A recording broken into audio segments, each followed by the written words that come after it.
Hello everyone, I welcome you all on my YouTube channel M with us. आज हम करने वाले हैं आरआरबी एनटीपीसी सीबीटी 1 का जो पेपर हुआ था 28 दिसंबर को सेकेंड शिफ्ट में, उसके मैथ के सभी क्वेश्चंस का सॉल्यूशंस देखेंगे। तो चलिए शुरू करते हैं सेशन को। और आप लोग हमारे टेलीग्राम के चैनल को भी ज्वाइन कर लीजिए, उसका लिंक डिस्क्रिप्शन बॉक्स में गिवन है।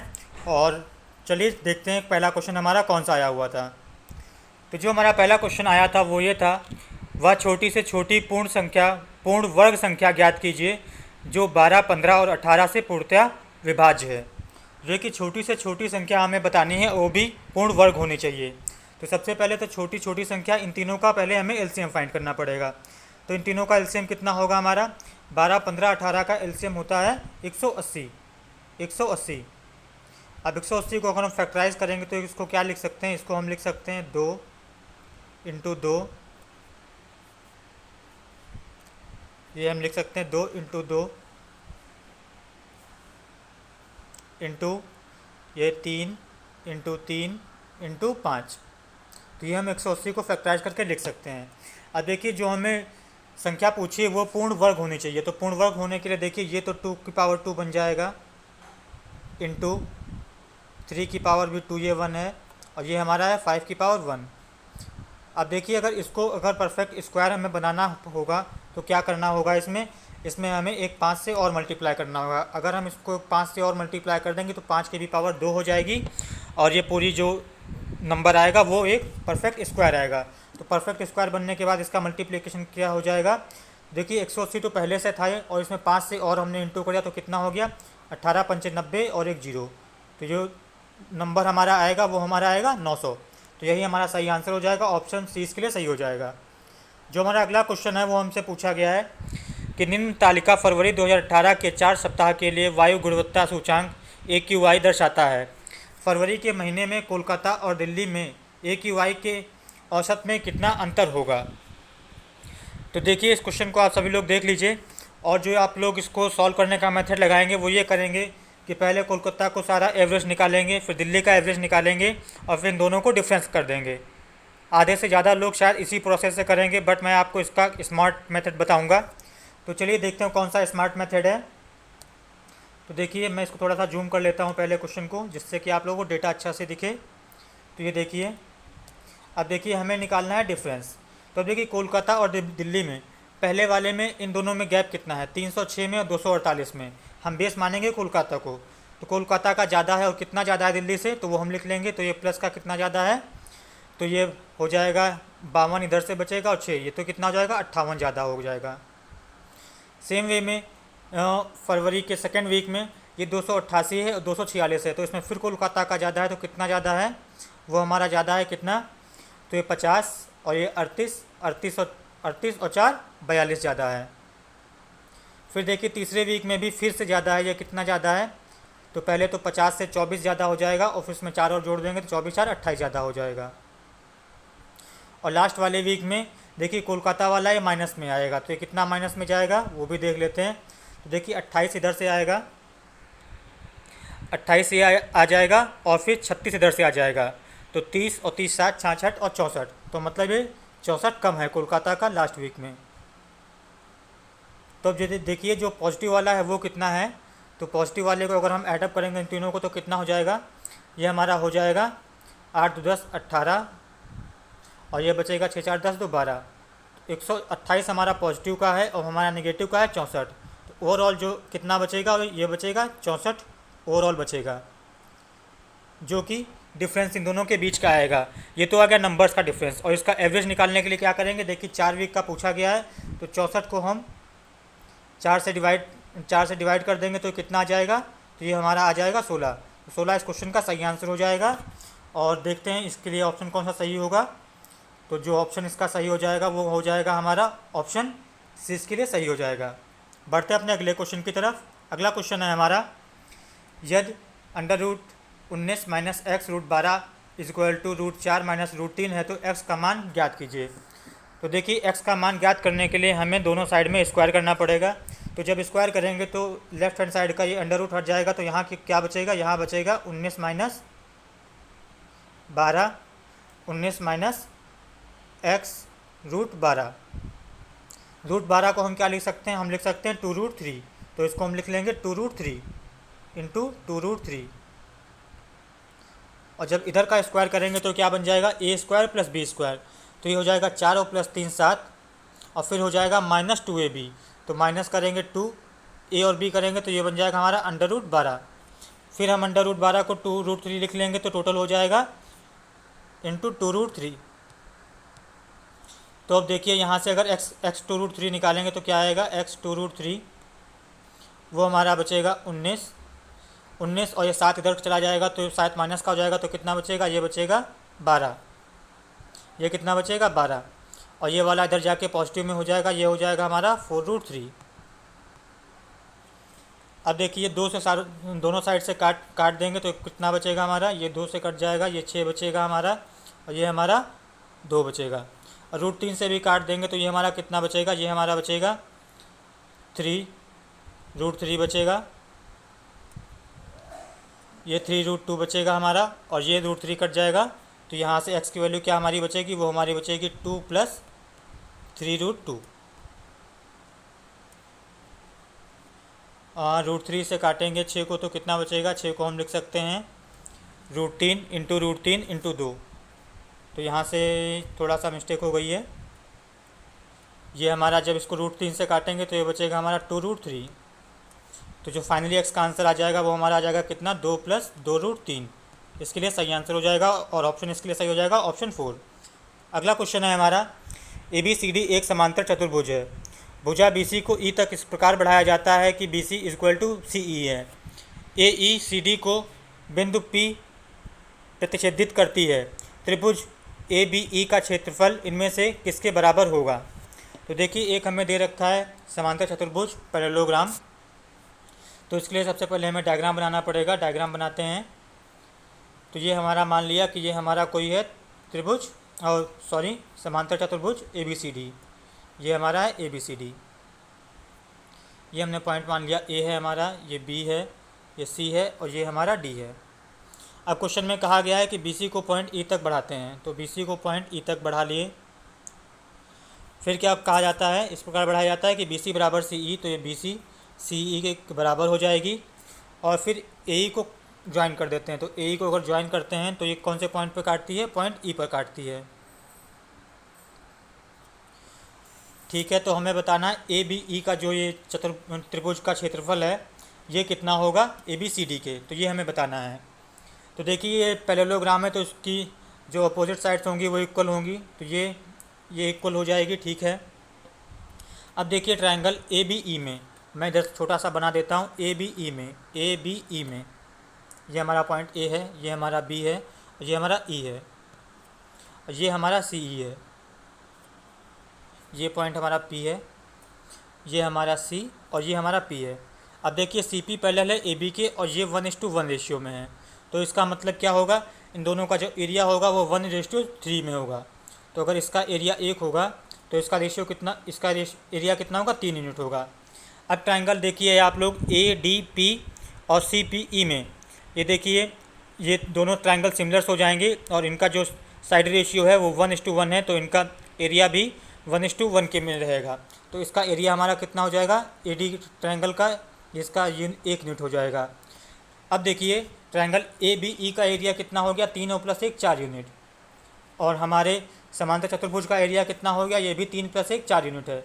तो इसका मतलब इन दोनों का एरिया जो होगा वो बराबर होगा। तो देखिए ऑप्शन जो हमारा दे रखा है सेकंड ऑप्शन, समांतर चतुर्भुज ABCD के क्षेत्रफल के बराबर होगा। तो यही ऑप्शन हमारा सही हो जाएगा, ऑप्शन B। हमारा अगला क्वेश्चन है, if cos 2 theta = sin theta और थीटा की वैल्यू 0 और 90 डिग्री के बीच है तो थीटा का मान ज्ञात कीजिए। तो देखिए सिंपल सा क्वेश्चन है, आप सभी लोगों को पता ही होगा कि जो cos 60 की जो वैल्यू होती है वो बराबर होती है sin 30 के, वो sin 30 के बराबर होती है। तो यहाँ से थीटा की वैल्यू कितनी आ जाएगी, वो आ जाएगी 30 डिग्री। बढ़ते हैं अपने अगले क्वेश्चन की तरफ। अगला क्वेश्चन है हमारा P = ये हमें दे रखा है, Q हमारा एक एक्सप्रेशन दे रखा है। तो हमें वैल्यू बतानी है कि P/Q का मान क्या होगा। तो देखिए P का मान कितना होगा, तो P का मान सबसे बॉड मास के अकॉर्डिंग सॉल्व करने पर सबसे पहले हमें ब्रैकेट सॉल्व करना पड़ेगा। तो हमारा कितना हो जाएगा, 2 + 0.2 डिवाइडेड बाय देखिए ब्रैकेट के अंदर सॉल्व करेंगे तो 0.2 इंटू टू तो कितना हो जाएगा 0.4 हो जाएगा, और ये -1 इंटू टू कितना बचेगा 2 बचेगा। अब देखिए इस वाले डिवाइड को सॉल्व करेंगे तो ये कितना हो जाएगा 1/2 हो जाएगा, तो कितना बचेगा, ये हमारा बचेगा 2 प्लस 1/2 -2, ये -2 से +2 कट जाएगा तो p की वैल्यू कितनी आ जाएगी, ये आ जाएगी हमारी 1/2, तो p की वैल्यू हमारी आ गई 1/2। इसी तरीके से अगर हम q को सॉल्व करेंगे तो क्या करेंगे, इसमें भी बॉडमास के अकॉर्डिंग सबसे पहले हमें सॉल्व करना पड़ेगा ब्रैकेट। तो ब्रैकेट को सॉल्व करने के लिए करते हैं तो 0.2 इंटू 2 ये कितना हो जाएगा, ये हो जाएगा हमारा 0.4, ये हमारा कितना हो जाएगा 0.4, और फिर माइनस ये हाफ इंटू 2 ये कितना बचेगा, ये हमारा बचेगा 1। यहाँ से देखिए सॉल्व करेंगे तो ये फिर से वही 0.2 डिवाइडेड बाय 0.4, तो ये कितना हो जाएगा, ये हमारा हो जाएगा हाफ, तो ये कितना बचेगा 2 माइनस हाफ माइनस 1। तो देखिए 2 में से 1 निकल जाएगा, 1.5 निकल जाएगा तो आधा बचेगा। तो क्यू की भी वैल्यू हमारी कितनी आएगी, हमारी क्यू की भी वैल्यू भी हमारी हाफ आएगी। तो अब देखिए हमारी पी और क्यू की वैल्यू दोनों की वैल्यू हाफ आ गई है, इसका मतलब पी और क्यू दोनों बराबर हो जाएंगे, तो पी अपॉन क्यू की वैल्यू कितनी आ जाएगी, पी अपॉन क्यू की वैल्यू आ जाएगी 1। तो इस क्वेश्चन के लिए सही आंसर हो जाएगा 1 और ऑप्शन 2 इसका सही हो जाएगा। अगला क्वेश्चन है हमारा, ए किसी कार्य को 12 दिन में पूरा करता है, बी ए की तुलना में 20% कम कार्यकुशल है, तो बी को कार्य पूरा करने में कितने दिन लगेंगे।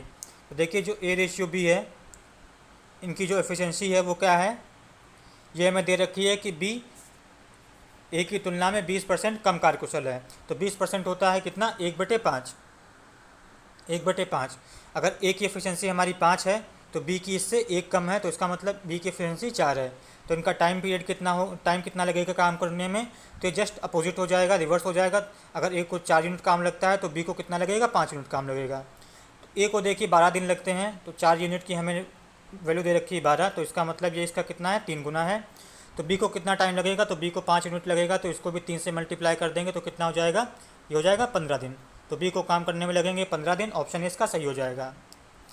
अगला क्वेश्चन है हमारा, एक चुनाव में केवल 2 उम्मीदवार थे, विजयी उम्मीदवार को कुल मतों के 48% मत प्राप्त हुए, उसके विरोधी उम्मीदवार को 6800 मत प्राप्त हुए, जो कुल मतों के 34% के बराबर है। कुछ मत अमान्य थे, विजयी उम्मीदवार का विनिंग मार्जिन और अमान्य मतों की संख्या क्रमशः क्या होगी। तो देखिए अगर हम मानते हैं कि हमारे टोटल वोट्स 100% थे, कितने थे 100%, इसमें से जो उम्मीदवार जीता है उसको कितने मिले हैं, तो विनर को कितने मिले हैं, विनर को मिले हैं 48%। और देखिए जो हारा है, जो लूज़र है, उसको कितने मिले हैं 34%। तो हमारे जो इनवैलिड वोट होंगे, इनवैलिड वाले वो कितने बचे होंगे, तो इन दोनों का सम कितना हो जाएगा, इन दोनों का सम हो जाएगा 8 और 4 12, और ये हो जाएगा 7 और 1 8। इनवैलिड वोट्स हमारे कितने हो जाएंगे, वो हमारे हो जाएंगे 18, क्योंकि इन दोनों का सम 100 होना चाहिए। ठीक है, अब हमें इसके बताया गया कि विरोधी को कितने वोट मिले हैं, विरोधी को वोट मिले हैं 6800, और ये परसेंटेज में कितने मिले हैं इसको 34%। तो हमें 34% की वैल्यू दे रखी है कितनी, ये दे रखी है हमें 6800। इसका मतलब 1% की वैल्यू हमें कितनी दे रखी है, 1% की वैल्यू हमें दे रखी है 200। तो अब देखिए विजयी उम्मीदवार को विनिंग मार्जिन कितना है, तो इन दोनों का गैप कितना है ये देखते हैं। सबसे पहले 48 और 32 का गैप कितना है, क्योंकि इसको 48% मिले, इसको 34% मिले हैं, तो इन दोनों के बीच का मार्जिन कितना है, वो देखिए 6 और 8 14, तो ये 14% है।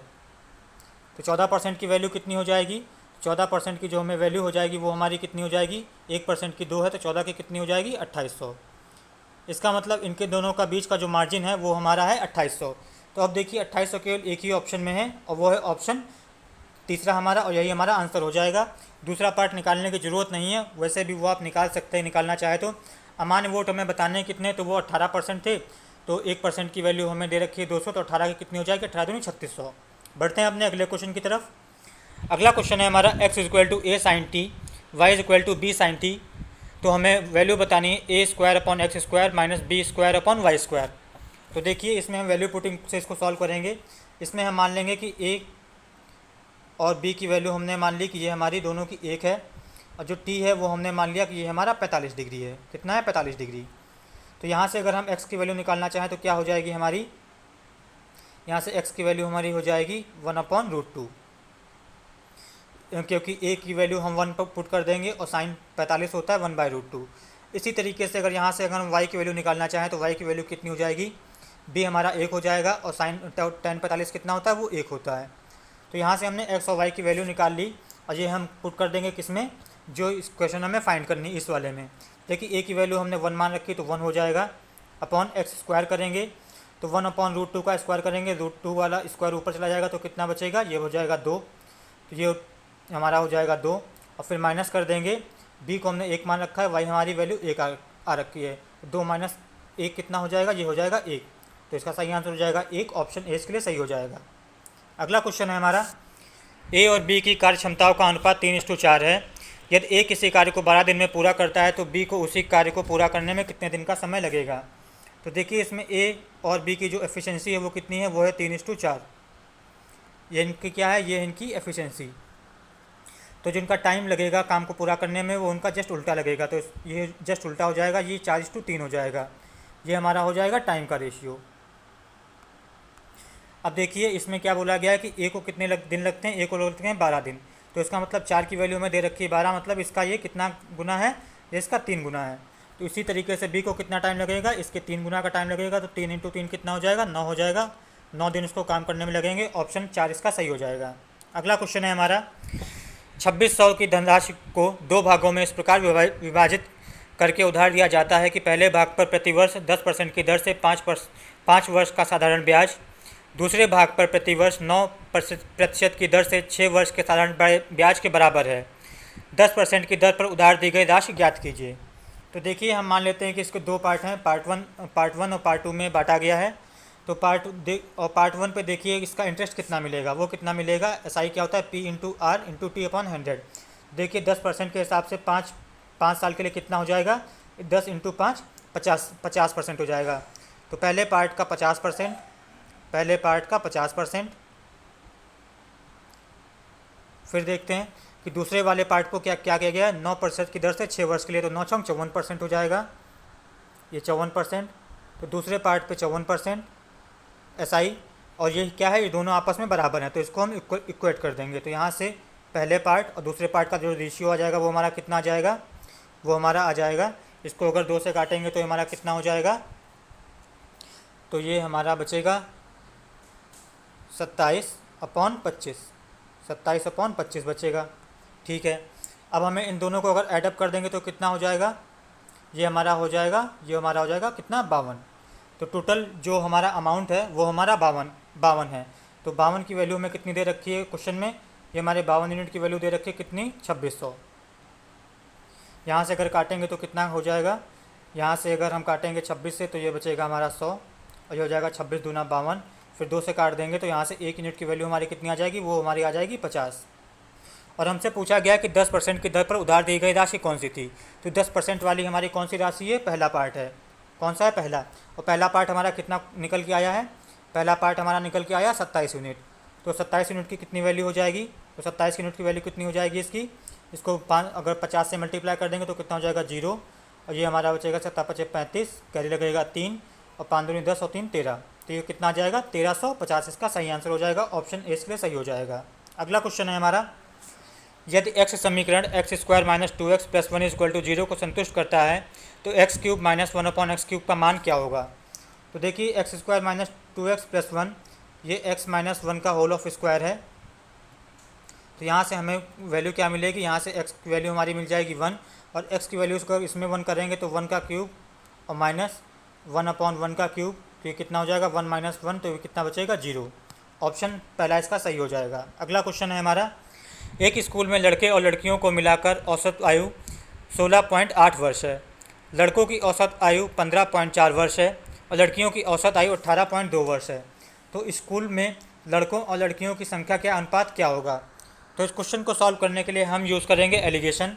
तो इसमें देखिए लड़कों की औसत आयु कितनी है, वो है 15.4, कितनी है, 15.4। डेसिमल हटा देंगे, डेसिमल से हमें मतलब नहीं, तो कितना है, 154 है।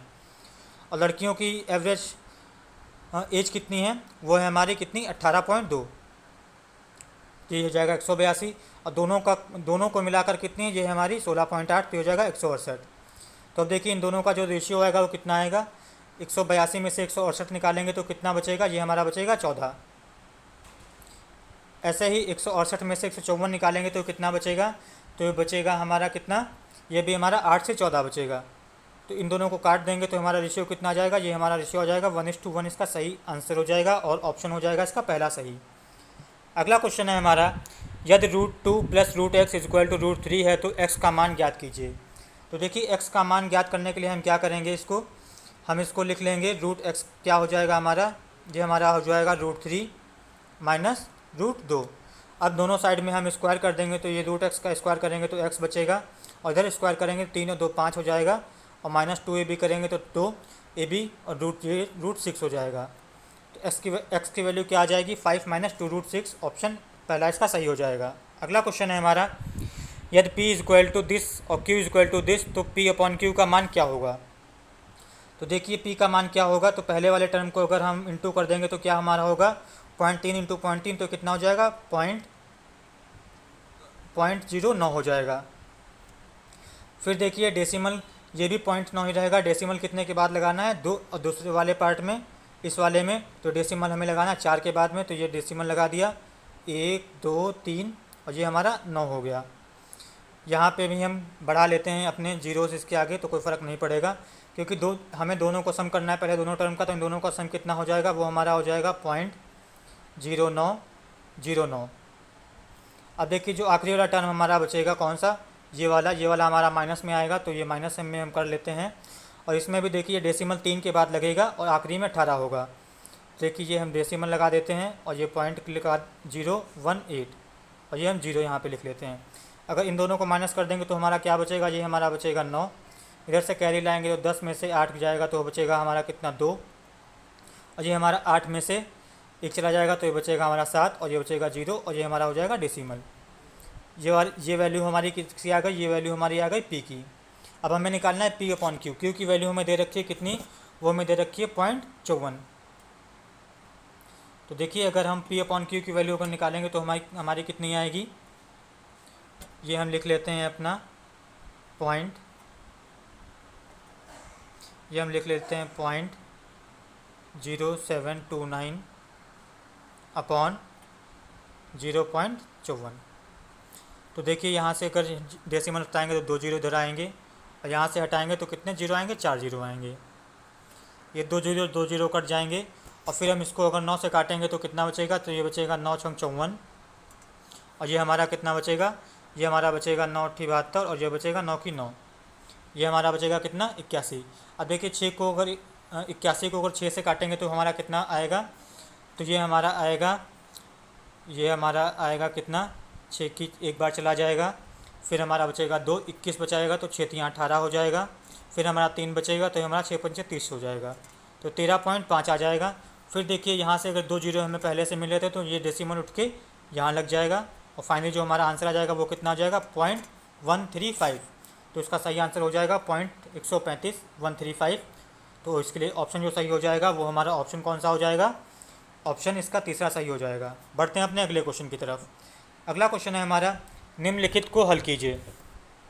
तो देखिए हल करने के लिए सबसे पहले हमें इस ब्रैकेट को सॉल्व करना पड़ेगा, क्योंकि हमारा बॉड मास होता है वो क्या होता है, बी बॉड मास। सबसे पहले ब्रैकेट सॉल्व होगा, फिर ऑफ सॉल्व होगा, फिर डिवीज़न, फिर मल्टीप्लिकेशन, फिर एडिशन और फिर सब्ट्रैक्शन। ये ब्रैकेट को सॉल्व करने के लिए तो हम इसको लिख लेंगे, इसको ऐसे उतार लेंगे, 1/2 × 2/3 - 3/4। और ब्रैकेट के अंदर जब सॉल्व करेंगे तो देखिए सबसे पहले ब्रैकेट के अंदर सॉल्व हमें क्या करना पड़ेगा, मल्टीप्लिकेशन। तो मल्टीप्लिकेशन में क्या हो जाएगा, 1/2 × 1/3 ये हो जाएगा हमारा 1/6 और प्लस 5/6, ये हमारा ब्रैकेट लग जाएगा। अब देखिए ब्रैकेट के अंदर प्लस को साइन सॉल्व करेंगे तो ये कितना हो जाएगा, एलसीएम 6 लेंगे तो 6/6, ये कितना हमारा बचेगा, 1। तो हम इसकी जगह कितना लिख लेंगे, 1 लिख लेते हैं। इसकी जगह हम लिख लेते हैं कितना, 1। ये हम लिख दिए, 1 लिख दिए और फिर इसको इंटू कर दिए कितने से, 4/21 से। तो देखिए इसको अब इन दोनों को टर्म को और इन दोनों टर्म को हम सॉल्व कर लेंगे। अब देखिए इसको सॉल्व करेंगे तो ये हमारा कट जाएगा, ये हमारा कितना बचेगा, 1/3। इसको अगर हम सॉल्व करेंगे तो 4 से 4 कट जाएगा, ये बचे 3 से काट देंगे तो 7 टाइम चला जाएगा तो कितना बचेगा, 1/7। तो ये हो जाएगा 1/7। यहाँ से अगर हम एलसीएम लेंगे तो ये हमारा बचेगा 21, तो ये हमारा हो जाएगा 7, सॉरी हाँ ये हमारा हो जाएगा 7, और ये हमारा कितना हो जाएगा, ये 3 हो जाएगा। तो ये हमारा कितना बचेगा, ये हमारा बचेगा 4/21, जो इसका सही आंसर हो जाएगा और ऑप्शन हो जाएगा इसके लिए तीसरा सही हो जाएगा। अगला क्वेश्चन है हमारा, ए किसी कार्य को 20 दिन में पूरा करता है और बी अकेले उसी कार्य को 30 दिन में पूरा करता है। किसी अन्य कार्य के कारण ए कार्य पूर्ण होने से पहले ही कार्य छोड़ देता है और शेष 5 दिन तक बी ने अकेले ही कार्य किया। इस स्थिति में कार्य को पूर्ण करने में कुल कितने दिन का समय लगा। तो देखिए, अगर ए किसी कार्य को 20 दिन में पूरा करता है और बी उसी कार्य को 30 दिन में पूरा करता है, तो इन दोनों का एलसीएम कितना हो जाएगा, वो हो जाएगा हमारा 60। तो ए की एफिशिएंसी कितनी हो जाएगी, 20×60, और बी की एफिशिएंसी कितनी हो जाएगी, 30×2।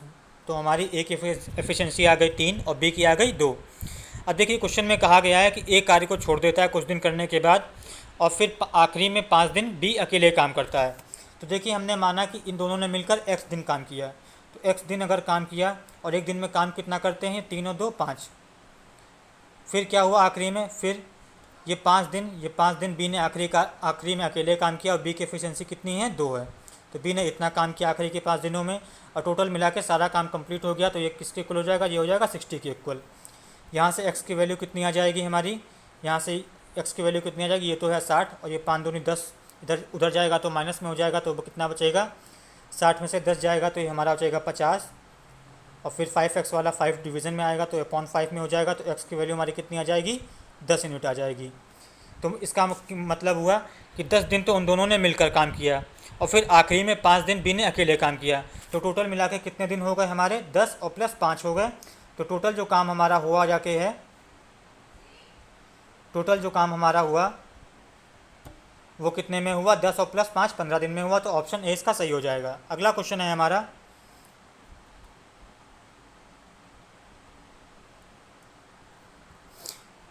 किसी भिन्न का अंश हर से 2 कम है। यदि अंश को 2 से गुणा किया जाता है और हर को 3 से गुणा किया जाता है तो प्राप्त भिन्न 2/9 के बराबर है। तो हमने मान लिया जो भी हमारा भिन्न है उसका हमने मान लिया कि वो हमारा x है। तो अंश इसका क्या है, अंश हर से 2 कम है, तो अंश हमारा कितना हो जाएगा, वो हमारा हो जाएगा x-2। ये तो हमारा हो गया भिन्न। अब इसमें क्या करते हैं कि अंश को 2 से गुणा करते हैं, तो ठीक है, इसको हम 2 से गुणा कर देते हैं। और फिर क्या कहा जाता है कि हर को 3 से गुणा करते हैं, तो इसको हम 3 से गुणा कर देते हैं। तो किसके बराबर हो जाता है, ये बराबर हो जाता है 2/9 के। तो यहाँ से 2 से 2 ये कट जाएगा हमारा, और ये 3 से ये 3 कट जाएगा। तो यहाँ से हमें सॉल्व करेंगे तो कितना आ जाएगा, ये आ जाएगा हमारा 3x और -6, और ये हमारा बचेगा x। तो यहाँ से x की वैल्यू हमारी कितनी आ जाएगी, x की वैल्यू हमारी आ जाएगी 3। x की वैल्यू अगर हमारी 3 आ गई तो हमारा भिन्न कितना हो जाएगा, भिन्न है हमारा x-2/x। तो x-2 हो तो हमारा कितना आ जाएगा, 3 - 2/x। तो x की वैल्यू हो जाएगी 3, तो हमारा भिन्न कितना आ जाएगा, 1/3। तो सही आंसर हो जाएगा 1/3 और ऑप्शन 2 इसका सही हो जाएगा। अगला क्वेश्चन है हमारा, एक व्यक्ति ने अपनी पूंजी का 1/2 भाग 5% वार्षिक ब्याज की दर पर, अपनी पूंजी का 1/3 भाग 8% की वार्षिक ब्याज की दर पर तथा शेष 10% वार्षिक ब्याज की दर पर निवेश करता है। एक वर्ष में उसने तीनों निवेशों में से प्राप्त कुल आय 820 रुपये है। तो उसकी कुल निवेशित पूंजी ज्ञात कीजिए। तो देखिए, हमने मान लिया कि उसने कुल जो इन्वेस्ट किया था वो हमारा किया है कितना, वो हमारा किया 600 रुपये। वो कितना किया, 600 रुपये। तो देखिए, पहला भाग जो आधा है, तो आधा कितना हो जाएगा, ये हो जाएगा 300। फिर क्या कहता है कि अपनी पूंजी का 1/3, तो 1/3 600 का कितना हो जाएगा, वो हो जाएगा 200।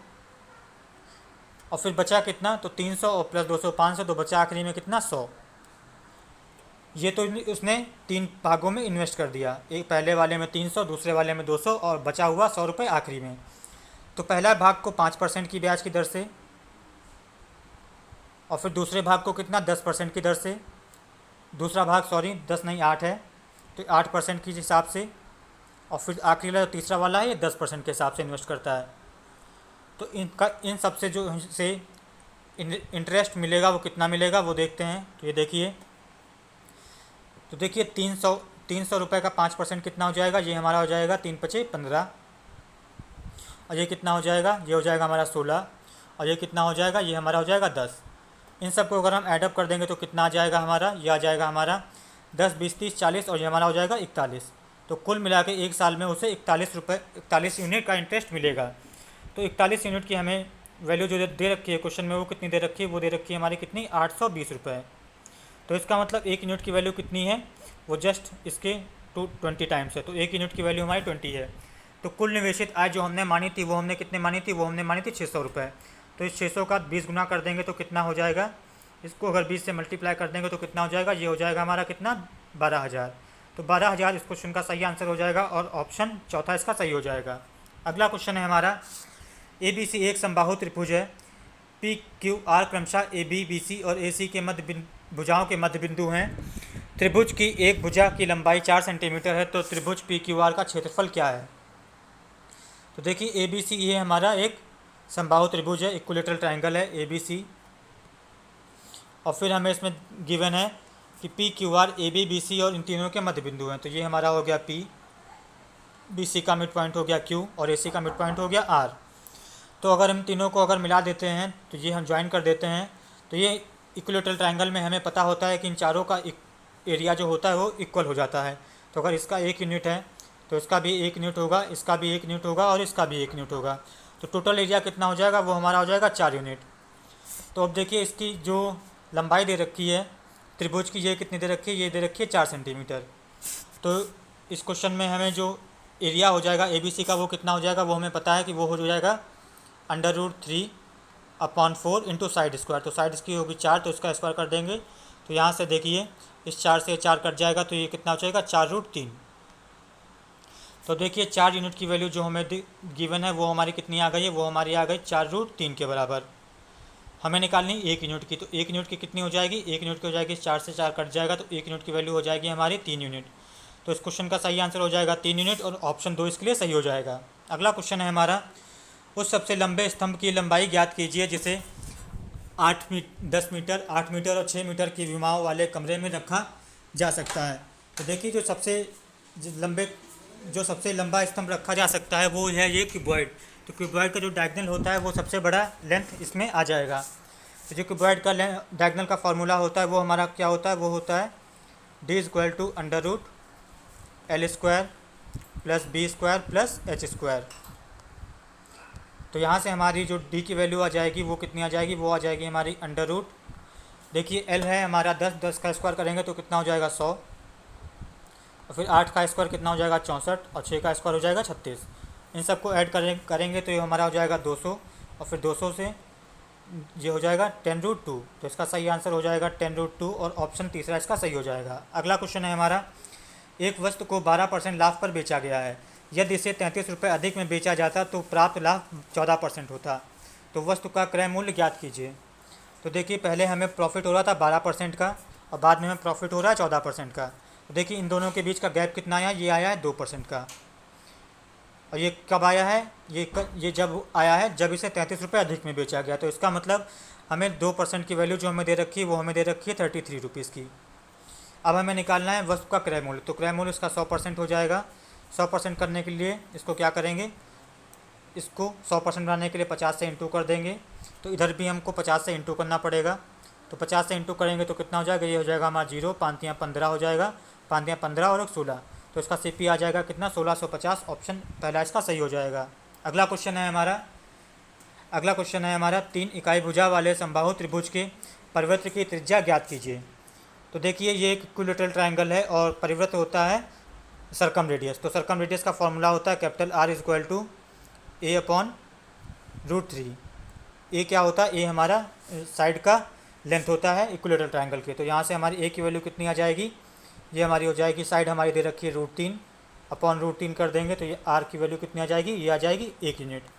1 यूनिट हो जाएगी। तो इसका आंसर हो जाएगा ऑप्शन तीसरा इसका सही हो जाएगा। अगला क्वेश्चन है हमारा, यदि P² + Q² - R² = 0 तो P की पावर 6 + Q की पावर 6 - R की power 6 divided by P² × Q² × R² की वैल्यू क्या होगी। तो देखिए ये एक बेसिक प्रॉपर्टी पे बेस्ड क्वेश्चन है जो होता है कि अगर A + B + C की वैल्यू ये अगर 0 के बराबर आती है तो A³ + B³ प्लस सी क्यूब की जो वैल्यू होती है वो कितनी होती है, वो होती है 3 ABC के बराबर। तो यहाँ पे यही यूज़ करेंगे हम लोग। देखिए अगर हम इस p को अगर a मान लेते हैं और क्यू स्क्वायर को अगर b मान लेते हैं और माइनस आर स्क्वायर को c मान लेते हैं, तो देखिए फॉर्म बन जाएगा a plus B plus C equal to 0।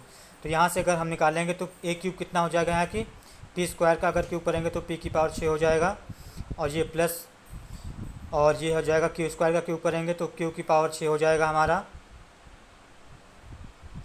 और फिर माइनस आर स्क्वायर का क्यूब करेंगे तो कितना हो जाएगा, माइनस आर की पावर 6 ये हो जाएगा। तो इसकी वैल्यू कितनी आ जाएगी, ये आ जाएगी 3 इंटू ए हमने कितना माना है वो हमारा है पी स्क्वायर, डी हमारा कितना है वो हमारा क्यू स्क्वायर, जो सी हमारा है वो हमारा कितना है माइनस का आर स्क्वायर। तो यहाँ से ये वैल्यू हमारी कितनी आ जाएगी, ये आ जाएगी -3 p² into Q square into R square. ये तो हमारी वैल्यू आ गई p की पावर 6 प्लस q की पावर 6 माइनस r की पावर 6। तो इसकी वैल्यू हम रख देंगे या कहाँ पे, हम इसकी वैल्यू यहाँ पे रख देंगे इस वाले टर्म में। तो इस वाले टर्म में वैल्यू रखने के बाद हमें क्या मिलेगा, वो हमें मिलेगा -3 p² into Q square into R square.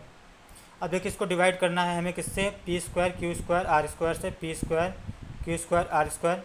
तो देखिए ये यहाँ से कट जाएगा और जो बचेगा वो कितना, वो हमारा बचेगा, वो बचेगा केवल कितना -3। तो इस क्वेश्चन का सही आंसर हो जाएगा -3 ऑप्शन 4। बाकी आप इस क्वेश्चन को वैल्यू पुटिंग से भी कर सकते हैं, कोई बहुत बड़ी बात नहीं होगी। अगला क्वेश्चन है हमारा, कक्षा 10 बोर्ड की परीक्षा में बैठने वाले छात्रों की कुल संख्या 360 में से 10% छात्रों ने ग्रेड ए, 20% छात्रों ने ग्रेड बी और 30% छात्रों ने ग्रेड सी और 40% ने ग्रेड डी प्राप्त किया है। दिए गए पाई चार्ट से ग्रेड ए और ग्रेड बी प्राप्त करने वाले छात्रों की कुल संख्या ज्ञात कीजिए। तो देखिए जो ए बी सी डी का जो टोटल सम है वो कितना है, 10, 20, 30 और 40। तो ये कितना हो जाएगा 100%।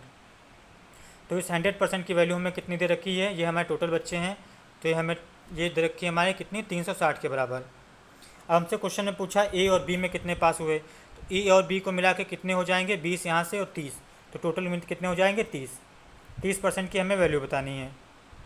30% की वैल्यू कितनी हो जाएगी हमारी, तो देखिए ये हमारी हो जाएगी 360/100 इंटू 30।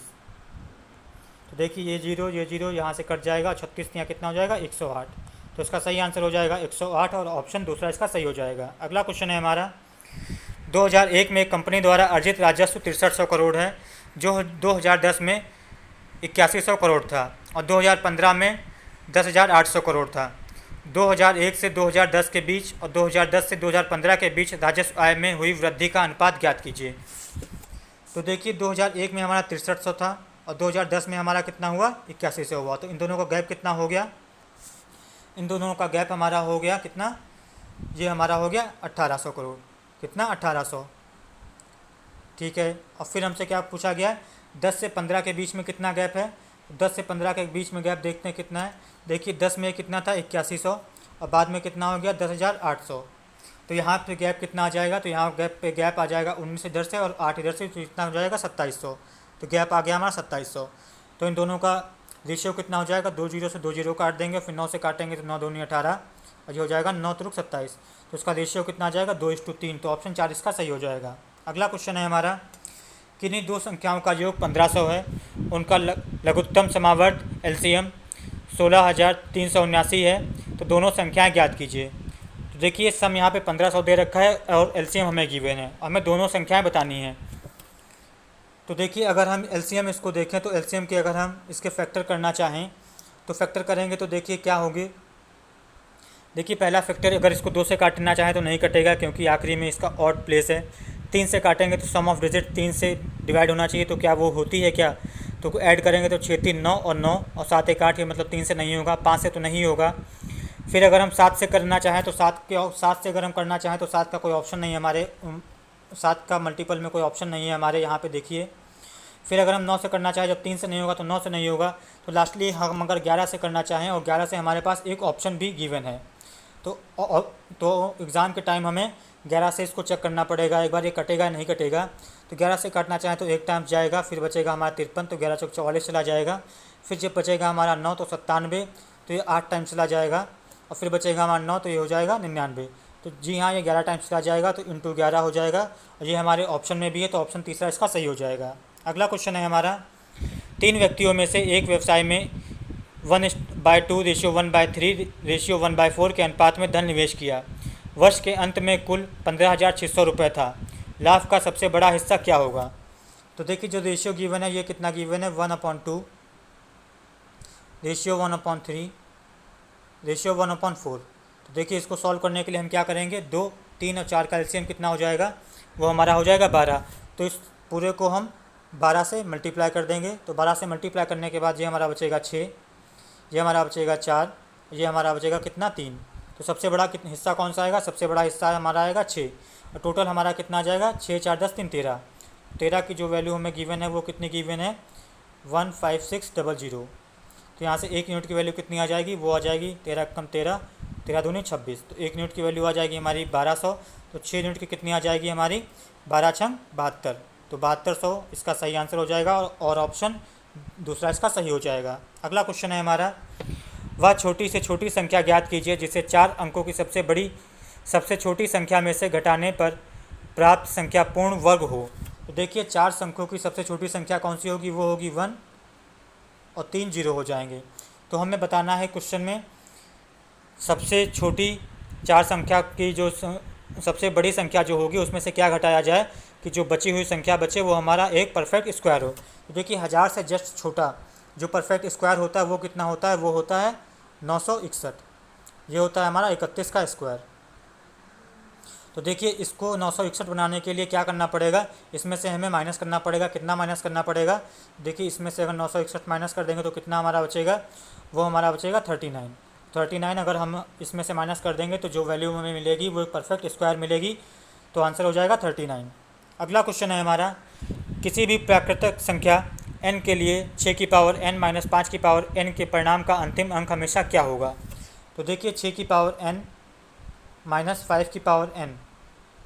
तो देखिए, इसमें n की चाहे जो वैल्यू आप रखिए, नेचुरल नंबर होनी चाहिए, n को 0 नहीं रख सकते हम। तो आप 6 में n की वैल्यू चाहे जो भी रखिए, चाहे आप n की पावर 1 रखिए या 2 रखिए, ये हमेशा 6 ही रहेगा।